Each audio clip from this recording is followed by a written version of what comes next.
Hello दोस्तों, नमस्कार।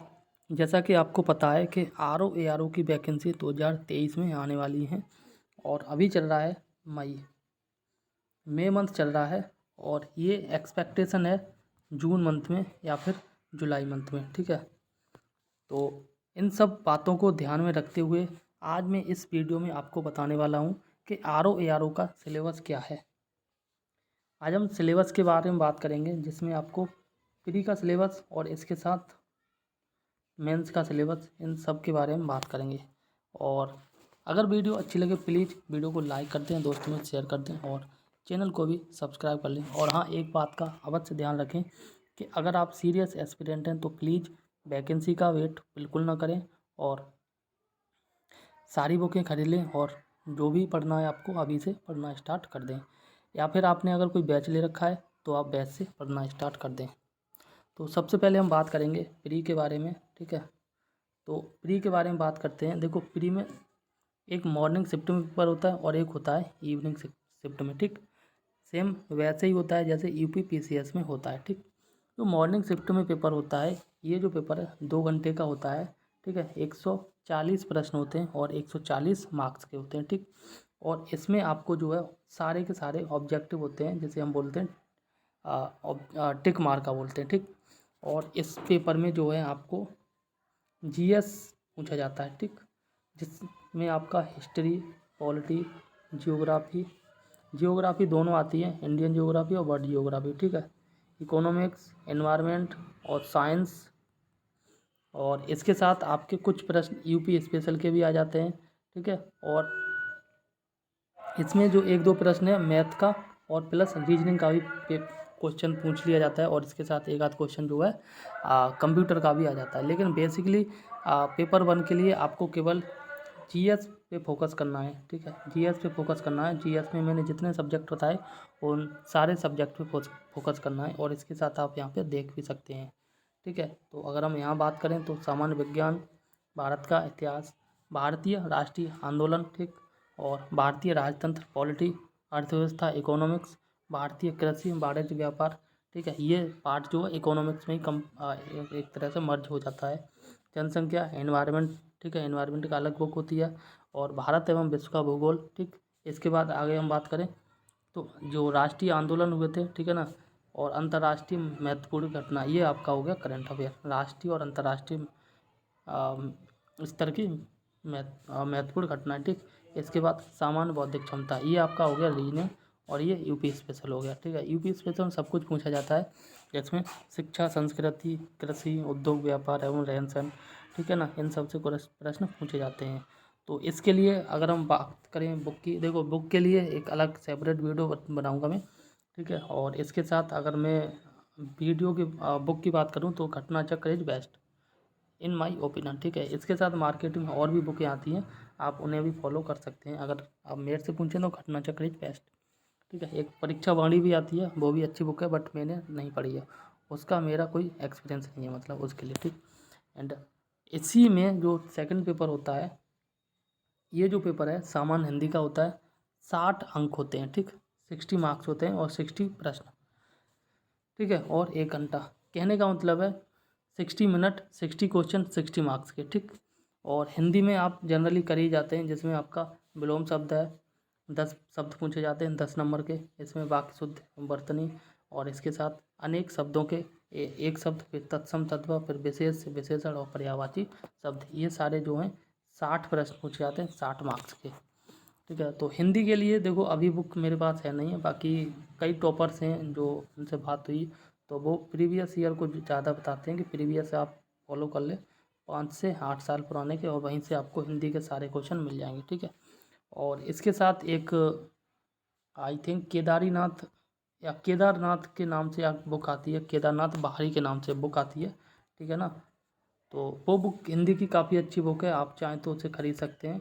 ठीक है, और वैसे आपने देखा होगा आजकल मार्केट में बहुत सारी बुकें भी आ गई हैं। ठीक है, तो आप देख सकते हैं इसके लिए इसके बाद अब हम बात करने वाले मुख्य परीक्षा के बारे में। तो मुख्य परीक्षा की अगर हम बात करें तो मुख्य परीक्षा में जो है पहला पेपर जो होता है वो जीएस का होता है, सेम होता है जैसे प्री में हुआ है। ठीक है, जो प्री में आपने दिया भाई सेम यहाँ पे आएगा, सेम सिलेबस होगा। जिसमें 120 प्रश्न होंगे और 120 मार्क्स के होंगे, ठीक है। और 102 घंटे मतलब 120 मिनट के होंगे, ठीक है ना। तो एक प्रश्न 1 मिनट और 1 मार्क्स का, इस प्रकार से होगा। और ये जो है पूरा ऑब्जेक्टिव टाइप होगा। कैसा होगा? ऑब्जेक्टिव टाइप, ठीक है। इसके बाद अगर हम बात करें सामान्य हिंदी की एवं आलेखन की, ये दूसरा पेपर है प्री में। एक पहला पेपर हो गया, ठीक है, जीएस का। दूसरा पेपर जो है ये आपका सामान्य हिंदी और आलेखन का है। तो सामान्य हिंदी में जो 2 खंड होते हैं, एक खंड 1 होता है और एक खंड होता है 2, ठीक है। तो पहले खंड 1 की बात कर लेते हैं। तो खंड 1 में जो है 2.5 घंटे समय दे रखा होता है। परंपरागत मतलब सब्जेक्ट है, आपको लिखना है, जैसे हाई स्कूल, इंटर, ग्रेजुएशन में आपने लिखा है, सेम इसी प्रकार से होता है। और यहाँ पे 120 मार्क्स का होता है, ठीक है। तो इसमें लिखना क्या होता है ये देख लेते हैं। तो इसमें आपको लिखना होता है कि दिए हुए गद्यांश का, कोई गद्यांश दे रखा है, ठीक है ना, उसका शीर्षक लिखना है, सारांश लिखना है और 3 रेखांकित अंशों की व्याख्या करनी है। जैसे एक गद्यांश दे रखा है ना इसमें, तो कुछ 3 रेखांकित शब्द हैं दे रखे हैं और उसकी आपको अपने शब्दों में व्याख्या करनी है, ठीक है। तो इस प्रकार से इसकी जो मार्किंग है वो 3 + 6 + 12 इस प्रकार से होती है और टोटल जो है 21 मार्क्स का ये होता है, ठीक।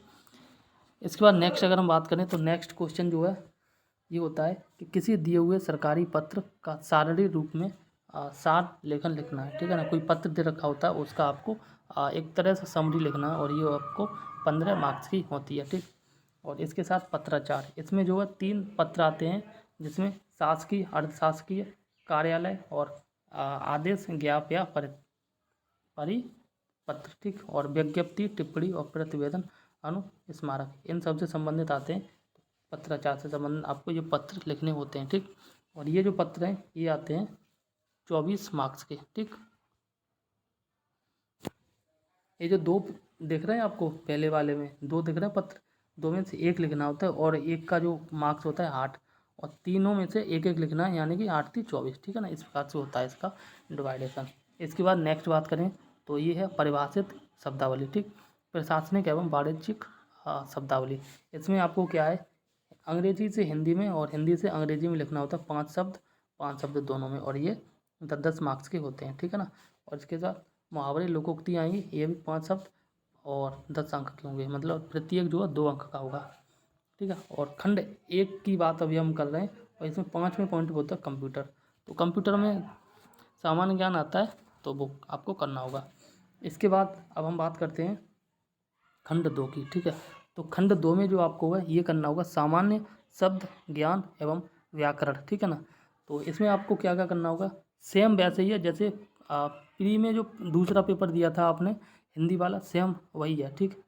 तो इसमें आपको विलोम शब्द करने हैं, इसके बाद वाक्य एवं वर्तनी शुद्ध करनी है, इसके बाद अनेक शब्दों के एक शब्द करने हैं, तत्सम तद्भव करने और विशेष और विशेषण करने हैं, ठीक है ना। इस प्रकार से वहाँ 6 खंड थे, ठीक है ना, और यहाँ पे आपके 5 खंड हैं, ठीक है। वहाँ 6 खंड जो है वहाँ पे प्रत्येक क्वेश्चन 1 नंबर का था और यहाँ पे प्रत्येक क्वेश्चन 2 नंबर का है, बस इतना अंतर है, ठीक। इसके बाद अब नेक्स्ट बात करते हैं और नेक्स्ट है तीसरा पेपर है निबंध हिंदी का, ठीक है। हिंदी निबंध की बात करें तो ये समय 3 घंटे दे रखा होता है और इसमें पूर्णांक होते हैं 120 मार्क्स, ठीक। और इसमें अगर हम बात करें तो इसमें जो है इस प्रश्न पत्र के अंतर्गत जो है 3 प्रश्न होंगे, ठीक। और प्रत्येक प्रश्न के 1-1 शीर्षक होंगे, का चयन करते हुए, ठीक है। और कुल 3 निबंध लिखने होंगे, जैसे 1, 2 और 3, ठीक है ना। और का और का, ठीक है। तो जैसा कि आपको यहाँ पे 1 नंबर दिख रहा है, 1 नंबर में 3 निबंध है, 3 में से आपको 1 लिखना है। इसी प्रकार से यहाँ पे 3 है और 3 में से आपको 1 लिखना है, और यहाँ भी 3 है और 3 में से आपको 1 लिखना है। और मतलब टोटल में आपको 3 निबंध लिखने हैं और 3 निबंध प्रत्येक की जो शब्द सीमा ये है 600 शब्द सीमा और 40 अंक का होगा, ठीक है। तो इसके साथ ये वीडियो यहीं पे समाप्त होती है। देखो सही बात तो ये है कि अगर आप यूपीएससी की तैयारी कर रहे हैं या फिर आप स्टेट जो पीसीएस का एग्ज़ाम होता है, ठीक है, इनकी तैयारी कर रहे हैं, तो ये जो है ना ये आपके लिए केवल पूरा का पूरा हलवा दिखेगा, कुछ भी नहीं दिखेगा, आराम से आप कर सकते हैं, ठीक है। इसके साथ अगर आप केवल आर ओ की तैयारी कर रहे हैं तो आपको बहुत ज़्यादा मेहनत करनी पड़ेगी, क्योंकि ये सारा जो है जितना भी यहाँ पे बताया ये सारा का सारा स्टेट पीसीएस में या यूपीएससी में पढ़ाया जाता है। तो आज अगर आप देखो सिंपल है, अगर आप बिल्कुल फ्रेशर हैं तो आप ये सोच के तैयारी करो कि मैं जो है स्टेट पीसीएस या आर ओ जो यूपीएससी होता है, इसका एग्ज़ाम देने जा रहा हूँ, ठीक है ना। और अगर आप केवल आरओ और एआरओ की बात सोच के आप तैयारी करेंगे तो आपका बहुत ज़्यादा प्रदर्शन नहीं होगा। कहने का मतलब ये है कि अगर आपको 100 मार्क्स लाने हैं, ठीक है ना, नौकरी के लिए, जॉब के लिए या सिलेक्शन के लिए, या कह सकते हैं एग्ज़ाम पास करने के लिए, तो आपको जो है 130 प्लस की तैयारी करनी होगी, ठीक है। और अगर आपको 80 मार्क्स लाने हैं तो आपको 100 प्लस की तैयारी करनी होगी, ठीक है। कहने का मतलब यही है। और एक चीज़ और बता देता हूँ आपको, और वो है कि अगर आपको जो है पीसीएस में सिलेक्शन लेना है तो आप कोशिश करिए कि आप यूपीएससी की तैयारी कर रहे हैं। और अगर आपको आरओ में सिलेक्शन लेना है तो कोशिश करिए आप जो है पीसीएस की तैयारी करें, ठीक है ना। तो आशा है कि वीडियो अच्छी लगी होगी। अगर वीडियो अच्छी लगी तो प्लीज़ वीडियो को लाइक कर दें, दोस्तों में शेयर कर दें और चैनल को भी सब्सक्राइब कर लें। और इसके साथ अगर हम बात इस पीडीएफ की करें तो ये जो पीडीएफ है ये टेलीग्राम चैनल पे मिल जाएगी आपको, ठीक है। और टेलीग्राम चैनल का लिंक जो है वीडियो के डिस्क्रिप्शन में मैं डाल दूँगा। हालांकि टेलीग्राम चैनल जो है सेम यूट्यूब चैनल के नाम से है, ठीक है। तो वहाँ आप सर्च करेंगे तो भी आपको मिल जाएगा। तो तब तक के लिए नमस्कार, जय हिंद।